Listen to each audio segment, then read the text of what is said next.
තමයි විශ්‍රාම වැටුප් දෙපාර්තමේන්තුව වෙන විට විශ්‍රාම වැටුප් වැන්දපු පුරුෂ අනත්දරුවා ආබාධිත විශ්‍රාම වැටුප් ඇතුළු අනිකුත් සියලු පසු ප්‍රතිලාභ ගෙවීම සඳහා 25 අයවැය වැඩසටහනකින් රුපියල් බිලියන 490.3ක ප්‍රතිපාදන ලබා දීලා තිබුණා. මේ අවුරුද්දේක ඊට වඩා වැඩි කරලා තියෙන නිසා විශ්‍රාමිකයන්ට යම් යම් ගැටලු තිබුණත් ඒ ගැටලු निराකරණය කිරීම සඳහා අපි කටයුතු කරමින් ඉන්නවා.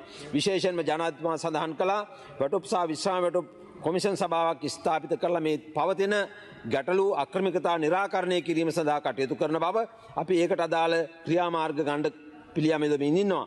ඒ වගේම තමයි අනියම් ආදේශක ආදී తాවකාලික පදනමින් සේවය කරපු සේවකයන් ඔබතුමන්ලා කාලේ බඳවාගෙන සේවය ස්ථීර කරලා නොසිටි සේවකයන් 9800ක් ස්ථීර කිරීමට අපි කටයුතු කරලා තියෙනවා. ඒ වගේම තමයි ගුරු විදුහල්පතිවරුන්ගේ දුෂ්කර දීමනාව වැඩි කරලා තියෙනවා. ඒ වගේම දුම්රිය ගේට්කරුවන්ගේ දීමනාව 100%කින් වැඩි කරලා තියෙනවා. ඒ විතරක් නෙවෙයි ඌණ සේවා උපාධිධාරීන්ට ගැටලුවක් පවතිනවා. ඔවුන්ගේ සේවය සම්බන්ධව ඒ ගැටලුවත් निराකරණය කිරීම සඳහා අවශ්‍ය ක්‍රියාමාර්ග අපි ගනිමින් තිබෙනවා. ඒ වගේම තමයි ගරු කතානායකතුමනි පළාත් පාලන ආයතන පිළිබඳව නියෝජ්‍ය ඇමතුමා ඉදිරියේදී සාකච්ඡා කරනවා. මේ පළාත් පාලන ආයතන පදනම් කරගෙන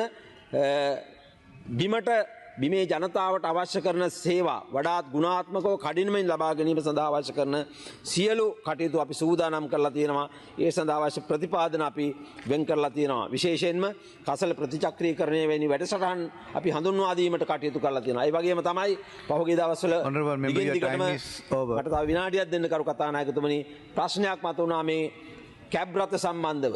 කීවා මේ පක්ෂේ කාඩරවරුන්ට කැබ් රථ දෙන්න කටයුතු කරනවා කියලා. නෑ අපි මේ කැබ් මිලදී ගැනීමට කටයුතු කරන එකක් අපේ ප්‍රාදේශීය ලේකම්වරු ඒ වගේම පළාත් පාලන ආයතනවල ප්‍රධානීන් මේ කණ්ඩායමත් ඇතුළත්ව තමයි අපි මේ කැබ් රථ මිලදී ගන්නේ.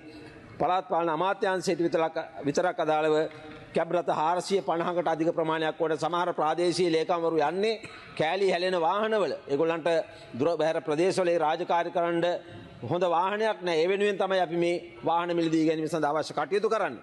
ඒ නිසා මේ පළාත් පාලනය වගේම ප්‍රාදේශීය ලේකම් කාර්යාලවල සේවාවන් ගුණාත්මක තත්ත්වයට පත් කිරීම සඳහා අපි අවශ්‍ය කටයුතු සිදු කරමින් තියෙනවා. ඒ වගේම තමයි ගරු කතානායකතුමනි දිස්ත්‍රික් හා ප්‍රාදේශීය පරිපාලන ශක්තිමත් කිරීමට කරන වැඩසටහන ඇතුලේ අපි කල්තොට ප්‍රාදේශීය ලේකම් කාර්යාලය ඉදිකිරීමට රුපියල් මිලියන 388ක් වෙන් කරලා තියෙනවා. ඒ වගේම තමයි ආනමඩුව ප්‍රාදේශීය ලේකම් කාර්යාලයේ කටයුතු අවසන් කරලා තියෙනවා. තවත් ප්‍රාදේශීය ලේකම් කාර්යාල ගණනාවක් වැඩ කටයුතු අවසන් කිරීම සහ අලුතෙන් ආරම්භ කිරීමට අපි කටයුතු කරලා තියෙනවා. මේ නිසා අපි 77 වෙනි අවුරුද්දේ කරපු වැඩවලින් 10%ක්වත් මට මෙතන කියා ගන්න උනේ නැහැ. තව 90%ක් අපි කරපු වැඩ තියෙනවා. වෙලාව දෙනවා නම් විපක්ෂයෙන් හරි අපි ඒ තොරතුරු ඉදිරිපත් කරන්න සූදානම්. බොහොම ස්තුතියි.